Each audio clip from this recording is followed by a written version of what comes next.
요한계시록 3장 14절에서 22절 말씀입니다. 요한계시록 3장 14절에서 22절. 우리 같이 함께 읽도록 하겠습니다. 라오디게아 교회의 사자에게 편지하라. 아멘이시오. 충성되고 참된 증인이시오. 하나님의 창조의 근본이신 이가 이르시되 내가 내 행위를 아노니 내가 차지도 아니하고 뜨겁지도 아니하도다. 내가 차든지 뜨겁든지 하기를 원하노라. 내가 이같이 미지근하여 뜨겁지도 아니하고 차지도 아니하니 내 입에서 너를 토하여 버리리라. 내가 말하기를 나는 부자라 부요하여 부족한 것이 없다 하나 내 곤고한 것과 가련한 것과 가난한 것과 눈먼 것과 벌거벗은 것을 알지 못하는도다. 내가 너를 권하노니 내게서 불로 연단한 금을 사서 부요하게 하고 흰옷을 사서 입어 벌거벗은 수치를 보이지 않게 하고 안약을 사서 눈에 발라 보게 하라. 무릇 내가 사랑하는 자를 책망하여 징계하노니 그러므로 내가 열심을 내라. 회개하라. 볼지어다 내가 문 밖에 서서 두드리노니 누구든지 내 음성을 듣고 문을 열면 내가 그에게로 들어가 그와 더불어 먹고 그는 나와 더불어 먹으리라. 이기는 그에게는 내가 내 보좌에 함께 앉게 하여 주기를 내가 이기고 아버지 보좌에 함께 앉은 것과 같이 하리라. 귀 있는 자는 성령이 교회들에게 하시는 말씀을 들을지어다. 아멘. 언젠가 제가 설교에서 한번 인용했던 예화인데요. 새 옷을 유난히 좋아하는 어떤 임금님이 있었습니다. 옷이라면 사족을 못 쓰는 임금님이었어요. 어느 날 두 사기꾼이 나타나서 이런 말을 합니다. 이 옷은 어리석은 사람에게는 절대 보이지 않습니다. 임금님이 그 말에 혹해가지고 그 옷을 주문을 합니다. 근데 정작 옷은 없었습니다. 사기꾼들은 허공에다가 바느질을 하는 흉내를 냅니다. 아무것도 짜지 않으면서요. 신하들도 임금님도 그 눈에 아무것도 안 보였지만 안 보인다라고 하면 혹 내가 바보처럼 취급될까 봐 훌륭합니다. 옷이 아주 멋집니다. 그렇게 말을 했습니다. 때가 되어 임금님은 그 옷을 입고 이제 행진을 합니다. 실제로 보면 아무것도 입지 않았던 거죠. 사람들은 눈으로 다 보지만 혹시 아무것도 안 입었다 그렇게 하면 자기가 바보라고 할까 봐 임금님 옷이 훌륭합니다. 의상이 그렇게 말을 합니다. 근데 한 아이가 외쳤습니다. 임금님 아무것도 안 입고 있어요. 이렇게 말을 했다는 것 아닙니까? 사랑하는 성도 여러분, 오늘 말씀해 보니까 이 벌거벗은 임금님처럼 자신의 영적인 상태를 제대로 알지 못하는 교회가 있습니다. 그 교회는 라오디게아 교회입니다. 그들은 스스로 말합니다. 나는 부자다. 나는 부족함이 없다라고 말하지만 실제 주님이 보시기에 그들은 곤고했고 가련했고 가난했고 눈이 멀었고 수치스러운 상태였던 거죠. 스스로는 잘 살고 있다고 이만한 믿음 어디 있냐고 생각했겠지만 주님이 보시기에는 수치스럽고 위험한 지경에 이르렀던 겁니다. 그래서 내가 차지도 않고 뜨겁지도 아니하니 내 입에서 너를 토하여 버릴 것이다 라고 말씀을 하셨습니다. 우리가 7교회를 쭉 보면서 어떤 교회는 칭찬만 받았고 어떤 교회는 칭찬과 책망을 겸하여 받았는데 라오디게아 교회를 보니까 예수님께 칭찬받은 것이 한 구절도 없어요. 주님께서는 그들의 미지근한 신앙을 매우 심각하게 보시고 꾸짖으셨습니다. 오늘 이 말씀 앞에 우리는 우리 자신을 정직하게 돌아볼 수 있기 원합니다. 혹시 내 믿음도 미지근해 있는 것은 아닐까? 거울도 안 보는 여자라는 그 세상에 노래가 있듯이 성경도 안 보는 성도가 있을 수 있습니다. 내 영혼의 상태를 보여주는 하나님의 말씀을 멀리한다면 내 모습이 어떤지 모르고 수치스러운 모습도 모르고 그냥 잘난 것처럼 생각하고 착각하고 살 수 있는 거죠. 그래서 오늘 우리는 본문의 말씀을 통해서 미지근한 믿음이라는 것이 무엇인지, 어떻게 그 미지근함에서 벗어나서 뜨거운 신앙으로 회복될 수 있는지를 함께 생각해 보기 원합니다. 먼저는 미지근한 신앙이 무엇일까요? 라오디게아 교회 성도들은 미지근한 물은 역하여 구토를 일으킨다는 것을 쉽게 알았습니다. 라오디게아는 당시 매우 부유한 도시로 나와 있는 것을 봤습니다. AD 60년경에 대지진이 일어나서 도시의 모든 것이 무너졌는데 로마가 지원을 해주려고 하자 그럴 필요 없다고, 우리는 우리 스스로의 힘으로 도시를 재건할 수 있다고 할 만큼 경제적으로 아주 탄탄한 부유한 도시였습니다. 의료 산업의 중심지로서 안약이 눈의 질병의 특효약으로 알려진 그 안약이 유명했고요. 흑색 양모 생산으로 많은 부를 누렸습니다. 그런데 이 라오디게아는 다양한 장점을 갖고 있음과 동시에 아쉬운 점이 있었는데 양질에 물이 없었어요. 그래서 북쪽에 있는 히에라폴리스라고 하는 온천수의 물을 수로를 통해서 끌어왔고, 골로새에 있는 찬물, 신선한 물을 끌어왔습니다. 근데 거리가 너무 멀다 보니까, 수로를 오다 보니까 뜨거운 온천수는 식어버리고 차가운 그 신선한 물은 데워져 가지고 미지근하게 되었던 겁니다. 그래서 미지근하여서 역한 냄새가 나서 구토를 일으킬 때가 있었다고 합니다. 미지근해진 물은 치유도 못하고 갈증도 해소하지 못하는, 그저 입에 들어가면 뱉고 싶은 그런 물이 되고 만 것이요. 그러기에 라오디게아 그리스도인들은 지리적 환경 가운데 미지근하다라는 것, 그것은 곧 구토를 일으킨다는 것을 금세 이해했습니다. 예수님께서 오늘 본문에 보면 너희 행위를 보니까 미지근하다라고 하셨으니 이건 물의 온도를 이야기하는 것이 아니죠. 라오디게아 교회의 영적 상태를 두고 말씀하신 겁니다. 주님과의 관계가 어떤지, 그들의 믿음의 상태가 어떤지를 은유적으로 표현하신 겁니다. 그렇다면 영적인 미지근함이란 어떤 것일까요? 예전에는 기도하면 하나님께서 내 기도를 들으신다라는 생각에 기도가 깊어지면서 눈물을 쏟고 내 죄를 회개하고 죄사함의 기쁨을 가지고 자리에서 일어났던 때가 있었고, 말씀을 읽을 때에 그 말씀이 정말 송이꿀보다 더 달다는 그런 경험을 했을 때가 있었고, 예배 시간에도 보면 교회 주차장 마당에 들었으면 벌써 눈물이 울컥 솟으면 내가 하나님의 품에 안기는 같은 그런 마음으로 예배하고 말씀을 보고 기도했었는데, 어느 순간 보니까 기도해도 마음이 맹숭맹숭한 거예요. 말씀을 들어도 이거 갖고 저것 갖고 도무지 마음에 와닿지 아니하고, 예배 시간에도 은혜로 참석하기보다는 그저 습관처럼 주일 됐으니까 안 나갈 수 없으니까 어쩔 수 없이 여기 왔다가 시간이 지나면 돌아가는 이런 상태가 되어 있다면 이를 두고 미지근한 신앙이라 할 수 있는 겁니다. 미지근한 신앙이란 단순히 조용하거나 그리고 감정을 드러내지 않는 상태를 말하는 것이 아닙니다. 사람이 얼마든지 온유하고 목소리가 나긋나긋하고 부드러운 사람도 열정을 가진 사람일 수 있습니다. 미지근함이라는 것은 외형적인 성격이나 말투, 성향의 문제가 아니라 그가 지향하는 것이 무엇인가, 하나님이 기뻐하시는 것을 얼마나 그 일에 매진을 하고 에너지를 쏟는가에 구분할 수 있는 겁니다.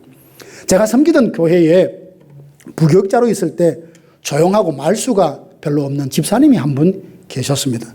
그분은 고등부 교사를 맡고 계셨는데요.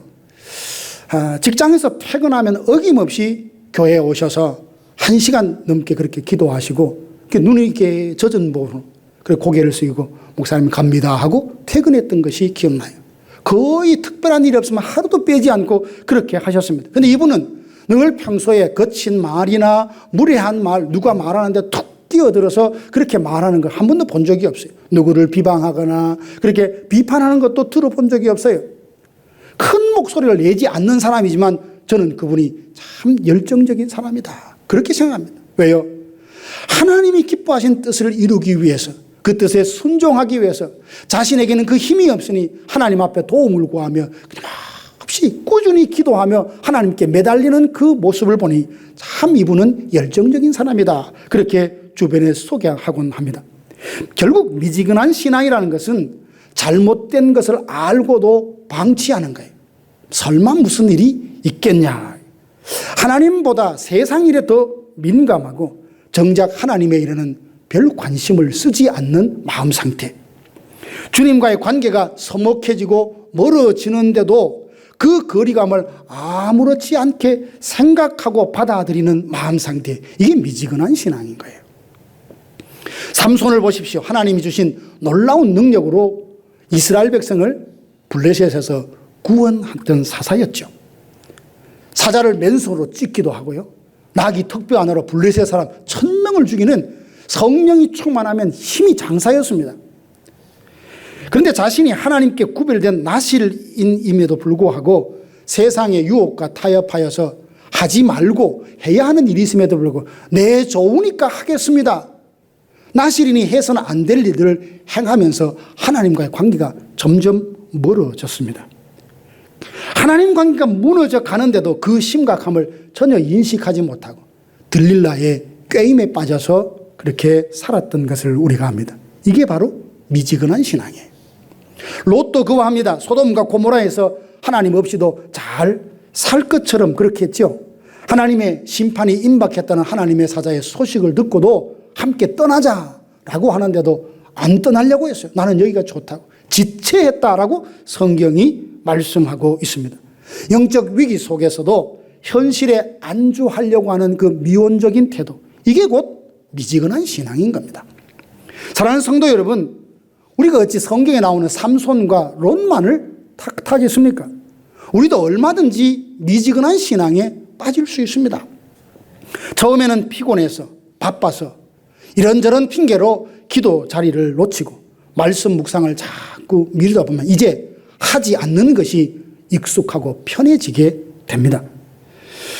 그러다 보면 영적인 일들이 삶의 우선순위에서 자꾸만 밀려나요.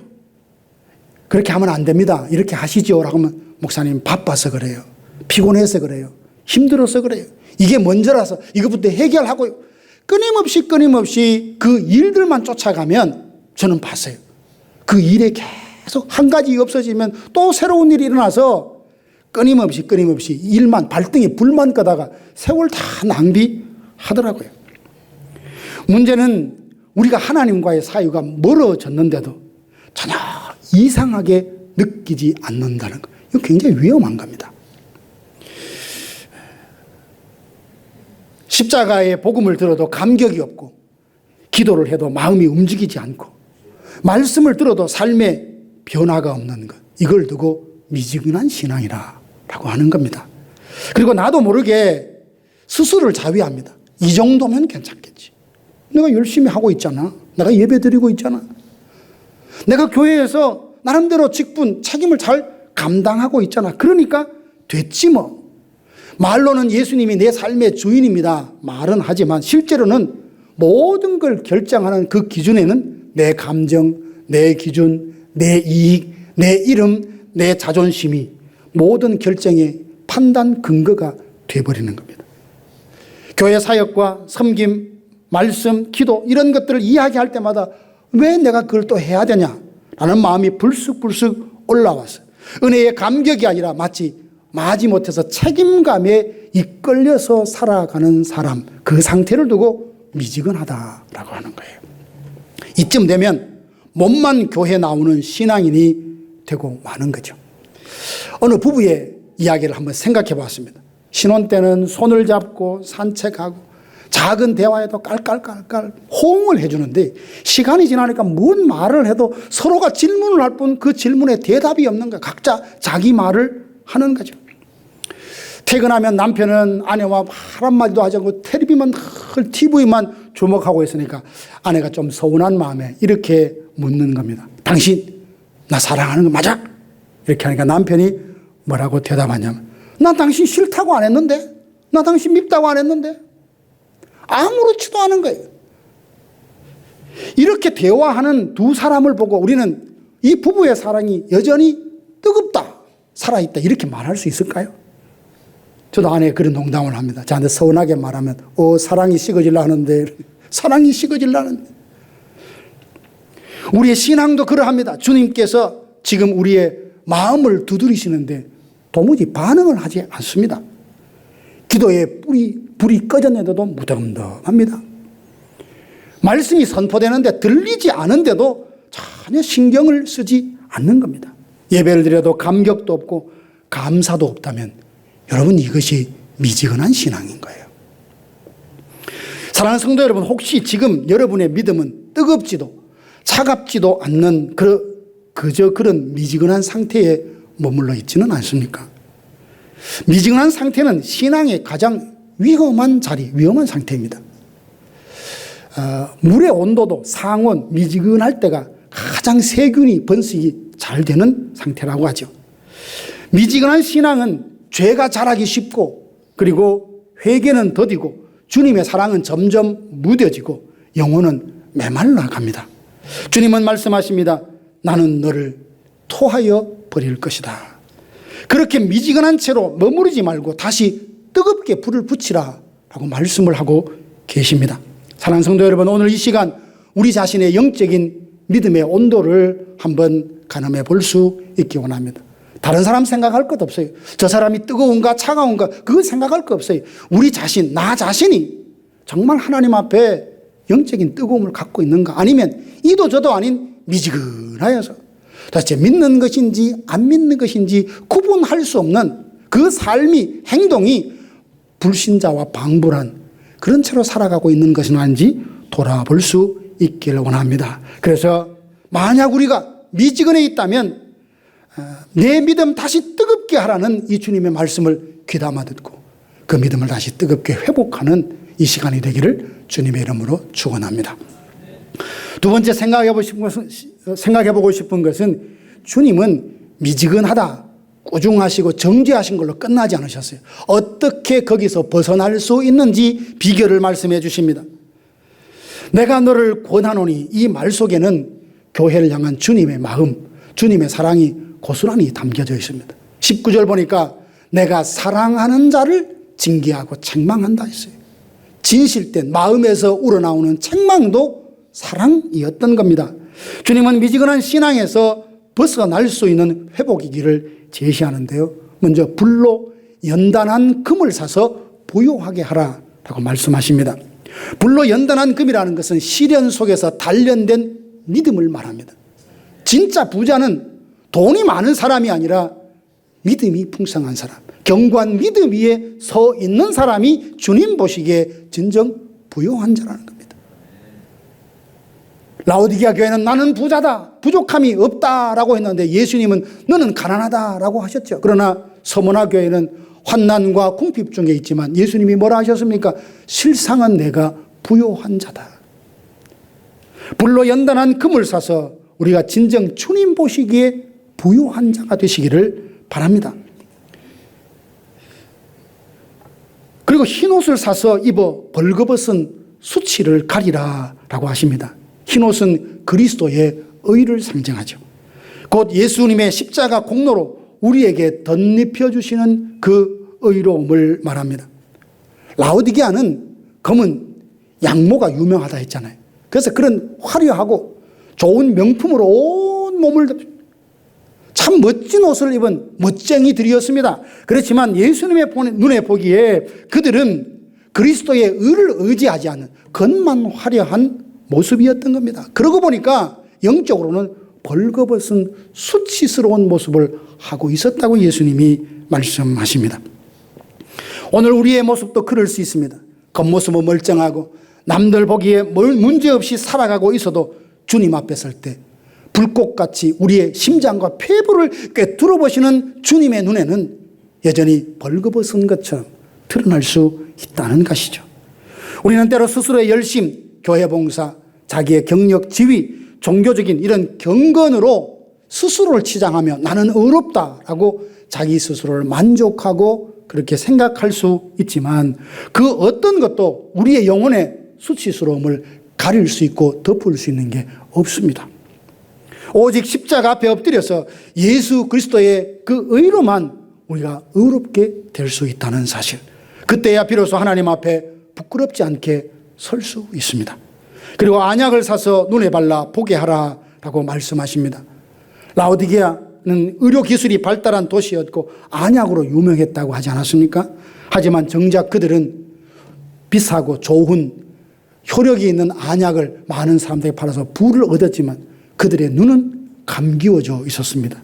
영적 소경이었던 거죠. 그래서 주님은 말씀하십니다. 너희 눈이 멀었다. 진짜 필요한 것은 좋은 안약이 아니라 내가 주는 영적인 시력이라고 말씀하십니다. 사랑하신 여러분, 예수님도 말씀하셨잖아요. 눈이 밝아야 온 몸이 밝다고. 예?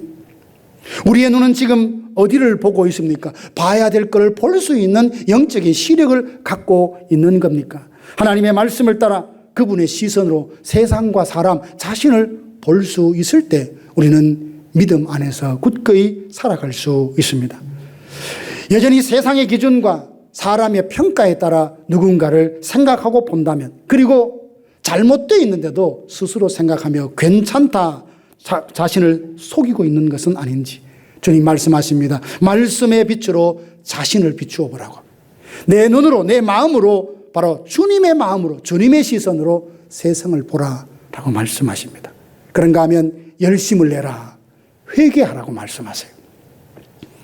뭐든지 반복하게 되면 우리에게 면역력이 생겨서 또 그 소리 하기 쉽습니다. 지금 교회마다 계속 반복되는 것이 뭡니까? 회개하라, 회개하라, 회개하라. 그러다 보니까 지난주에 그 소리 이번 주에 또 하는구나. 오늘 아침에 회개했는데 지금 또 뭘 회개해? 우리는 회개에 대한 어쩌면 부정적인 반응을 보일 수 있습니다. 그렇다면 정말 우리가 회개다운 회개를 했냐는 걸 한번 돌아볼 수 있기를 원합니다. 열심히 단순히 감정적인 흥분 상태가 아니듯 회개 또한 눈물 한번 흘리고 입술로 울먹이면서 소리 한번 넋두리 한다고 해서 회개가 아니잖아요. 방향을 돌이키는 결단과 행동, 열매가 나타나는 것이 진정한 회개입니다. 주님은 우리가 너무나 소중하기에 이렇게 말씀합니다. 내가 아직도 너를 사랑하기 때문에 책망하는 거야. 그러니 낙심하지 마십시오. 혹시 지금 우리에게 회개를 촉구하신다고 해서 내가 크게 잘못되어 완전히 구원이 취소된 것처럼 절망에 빠질 것이 아닙니다. 이런 나도 예수님이 아직도 여전히 사랑하고 계시는구나. 여전히 회복하길 원하시는구나. 나를 구원하기를 원하시는구나. 주님의 그 사랑, 그 마음을 알고 주님, 혹시 내가 죄인데도 죄인 줄 모르고 감추고 있는, 은닉하고 있는 죄가 있다면 성령님 보여주시고 깨닫게 해주셔서 낱낱이 고백하고 낱낱이 회개하고 낱낱이 그 모든 것에도 돌이켜서 진정 거룩한 사람, 하나님의 새 사람 될 수 있기를 원합니다. 이 마음가짐이 우리 안에 있어야 될 줄로 압니다. 그리고 주님을 다시 우리의 삶의 중심에 모셔드리라 하시는데요. 20절 보니까 내가 문 밖에 서서 두드리노니 누구든지 내 음성을 듣고 문을 열면 내가 그에게로 들어가 그로 더불어 먹고 그는 나로 더불어 먹으리라. 오늘 이 본문을 자세히 보니까요, 문 밖에 서서 두드린다는 것이 어느 날 우연히 하루 예수님이 찾아오셔서 안 열어주군 돌아가시는 그게 아닙니다. 문 밖에 서서 계속 두드리고 계시는 거예요. 주님을 내 삶의 중심에 모시라고 예수님이 자꾸만 놓고 하는 이유가 뭡니까? 내가 너의 안으로 들어가 너로 더불어 먹고 영적인 신령한 교제를 나누고 싶다는 거예요. 예수님 안에 있는 기쁨, 예수님 안에 있는 그 평강을 우리와 함께 나누고 싶다는 거예요. 그 기쁨이, 그 평강이 우리 안에도 충만하게 되기를 원하셔서 쉽게 열어주지 않는 그 문 앞에 서서 계속 놓고 하고 계십니다. 내가 문 밖에 서서 두드린다. 예수님을 삶의 중심에서 배제하고 밀어내고도 내 삶이 온전하다, 행복하다, 거룩하다, 이건 착각이죠. 사랑하신 여러분, 이 시간 우리가 해야 할 일은 단 하나입니다. 주님이 놓고 하실 때, 예, 주님 기다리고 있었습니다. 문을 활짝 열고 주님을 내 삶의 중심에 모시고 그분을 따라 살아가는 겁니다. 계시록에 보면 어린 양의 인도함을 따라가는 자라고 했습니다. 우리는 세상의 흐름, 세상의 어떤 가치가 내 욕심, 욕망을 따라가는 것이라 예수님을 따라가고 말씀을 따라갈 때에 내 마음에 식어졌던 것도 다시 뜨거워지고 회복될 줄로 믿습니다. 사랑하는 성도 여러분, 라오디게아 교회는 자기의 영적 상태를 전혀 모르고 나는 부자다, 부족함이 없다, 그렇게 말했습니다. 이 모습은 마치 벌거벗은 임금님과 같습니다. 오늘 주님은 우리가 그런 어리석음에 빠지지 않기를 원하십니다. 믿음의 부유한 자가 되라고, 예수님의 의로 덧입으라고, 주님의 눈으로 자신을 보라고, 열심을 다시 회복하고 회개하라고, 예수님을 삶의 중심에 모시고 주님을 따라 살라고 우리에게 말씀하십니다. 이 말씀을 적용하여서 식어버린 믿음이 다시 뜨거워지는 은혜가 이 시간 우리에게 있기를 주님의 이름으로 축원합니다. 그리고 세 번째는 이기는 자에게 약속하신 것이 있습니다. 주님은 라오디게아 교회처럼 차지도 뜨겁지도 않은 미지근한 신앙을 책망하셨지만 그 교회를 버리거나 포기하시지 않으셨습니다. 회복의 길을 제시하시고 약속해 주셨는데 21절 보니까 이기는 자에게 놀라운 약속을 주십니다.